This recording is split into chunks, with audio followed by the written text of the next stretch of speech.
How to connect Instagram to Facebook. So let's get started with the tutorial.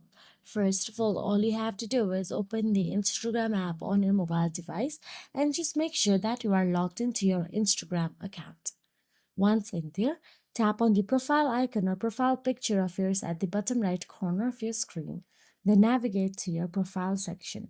Here, tap on the three lines at the top right corner of your screen. Once you tap on the three lines, tap on the account center at the top.